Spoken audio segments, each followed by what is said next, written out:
Okay guys, so in the last video we have discussed a lot about how to draw the shear stress distribution for different section, and there we had derived for rectangular section, for circular section. Okay, and as I had promised that in this video I will talk about the shear stress distribution for your I section.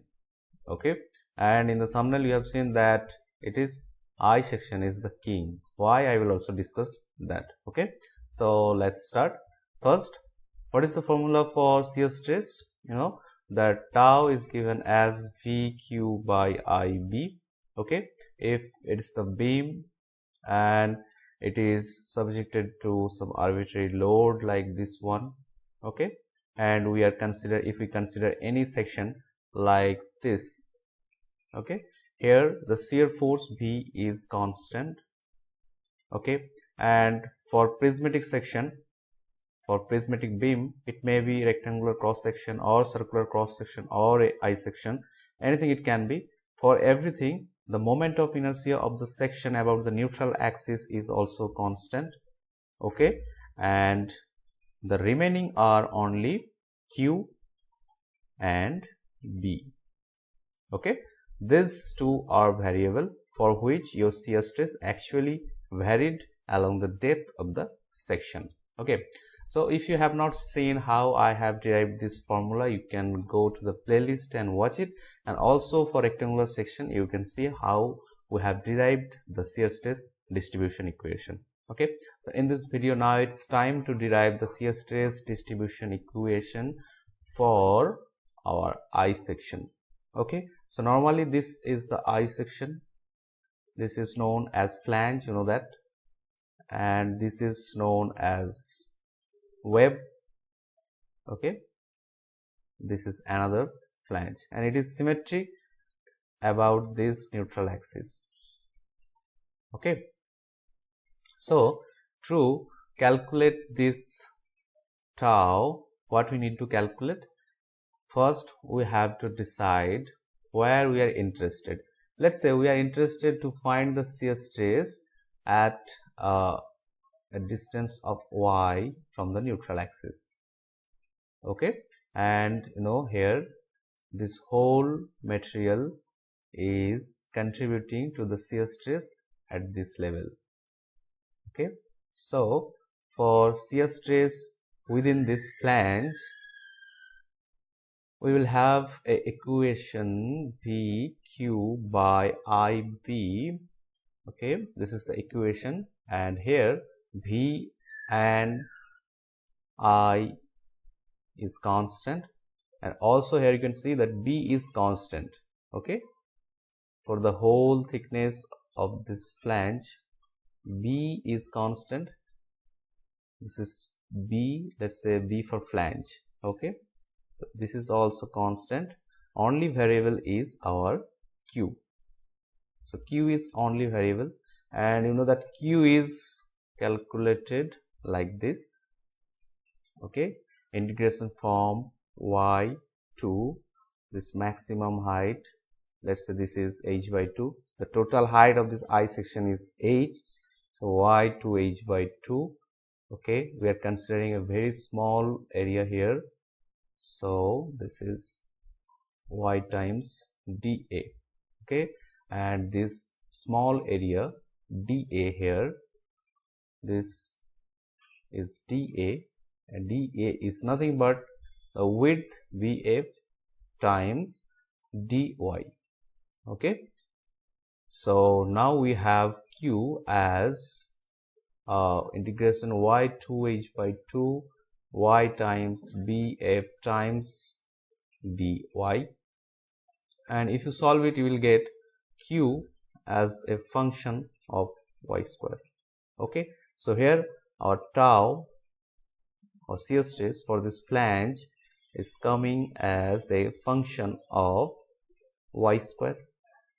Okay, now let's try to draw this distribution. So this was the flange, let's say this was the flange, this was the web part, and this was the flange. Okay, this is the neutral axis, and if we had to draw the shear stress distribution for flange. Okay, so at this location it is 0, and at this location if you simply put your y is equal to, let's say this is your y1. Okay, so y is equal to y1, you will get some value here, and from 0 to this one it varies parabolically. Okay, but one more thing, just if we come down from this level to this level, from flange to this, let me define this at different color. Let's say it was the stress corresponding to the last layer of the flange. Now we are at the very first layer of our wave. So what is the stress here? Here you can see the everything remains same in this formula. Everything remains same, B, Q, I, but instead of B, F, or the width of this flange, what we have to take? We have to take the width of the wave. So B, W, and of course B, W is less than B, F. Okay, so the stress magnitude is much higher. So at the same location, here you can see for this flange portion the stress is less. For this flange portion I am using this color, saffron color. Okay, the stress is only this much, but once we have come down to the wave level, our stress has been magnified.